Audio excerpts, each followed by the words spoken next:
नमस्कार, आप देख रहे हैं हिंदी सवेरा न्यूज और मैं हूं आपके साथ ज्योति कनौजिया। आइए रुक करते हैं खबर की ओर। 420 करके गरीब के सर से छीन ले वाली छत विनती करने पर भी नहीं हो रही कंप्लेंट दर्ज। थाना हाईवे के क्षेत्र आनंद वन कॉलोनी के रहने वाले देव कुमार शर्मा ने आनंद वन फेज 2 में प्लॉट नंबर 242 सन 2009 में डायरेक्टर नील पदम बिल्डर से खरीदा था और उस प्लॉट पर मकान बनाकर तभी से रह रहे थे, परंतु एक गलत व्यक्ति ने 420 करके उस प्लॉट पर मालिक को बगैर पता चले गलत बैनामा करके लोन करा लिया। प्लॉट के मालिक को जब अपने घर पर नोटिस चिपका हुआ मिला तब जाकर उनको इस धोखाधड़ी का पता चला।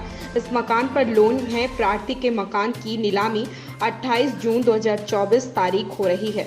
प्रार्थी पुलिस ने से लगातार गुहार लगा रहा, परंतु अभी तक कोई भी 420 की एफआईआर दर्ज नहीं की गई और ना ही प्रार्थी की कोई भी बात सुनी जा रही।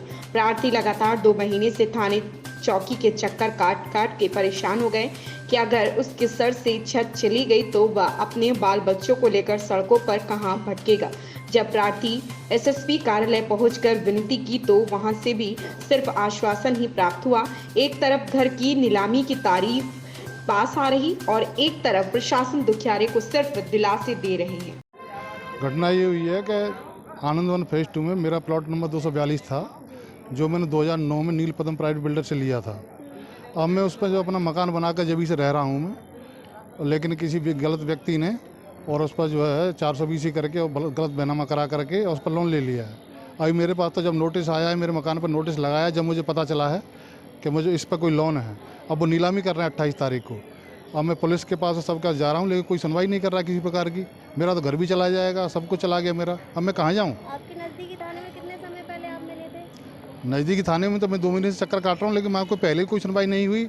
लेकिन ये अब जो नीलामी का नोटिस आया तो उसके बाद गए, यहाँ पर आए हैं तो चूँकि इनके दौरान कोई एफआईआर होनी नहीं है। अब ये करा रहे हैं जाँच कराएंगे, जाँच तो होगी नहीं। 28 तारीख नीलामी हो जाएगी, मैं कहाँ जाऊँगा? अभी आप कप्तान साहब से मिले, क्या आश्वासन दिया उन्होंने करा जाँच करा रहे हैं। मैं कह रहा हूँ सर, इमीडिएट इसकी 420 में एफआईआर होनी चाहिए ताकि नीलामी रुके, लेकिन उस तरीके की कोई आश्वासन नहीं, कोई कार्रवाई नहीं, कोई कुछ नहीं। पुलिस बिल्कुल कोई कार्रवाई नहीं कर रही है। एडवोकेट है। बात यह है कि देव कुमार शर्मा जी ने एक प्लाट नंबर 242 जो पूरे आनंदवन फेज 2 में मात्र सिर्फ एकमात्र प्लॉट है, जिसका खसरा नंबर 203 है। एक नरेश सिंह नाम के व्यक्ति ने उसमें खसरा में चेंजिंग करा के सरकारी दस्तावेजों में जानते हुए कूट रचना करते हुए उसमें खसरा 200 दिखा दिया, 203 को, और उसका बैनामा भी 2017 में हुआ है और उस पर उसी प्लाट पर लोन ले लिया, और जिसकी जानकारी इनको कल दिनांक 22 तारीख को हुई, जब इनके घर पर एक नोटिस चिपका मिला। ये एक सरकारी व्यक्ति हैं, पढ़ाते हैं। अब ये पढ़ाएं या इस चीज़ को देखें। कप्तान वहाँ पर स्थानीय थाने गए, वहाँ पर भी कोई सुनवाई नहीं हुई। फिर वहाँ पर गए, ना तो बैंक देख रही है ना पुलिस देख रही है। पुलिस के पास जाए तो जांच कर आख्या दे दो, जांच कर आख्या दे दो, ये लिख देते हैं। जबकि ये ऑफेंस जो बनता है 467, 420, 468, 471 का बनता है, 120B का, क्योंकि इसमें गायत्री देवी, नरेश सिंह, सुरेंद्र सिंह और 3-4 लोग और शामिल हैं। ये भूमाफिया हैं, इनके खिलाफ तमाम मुकदमे हैं।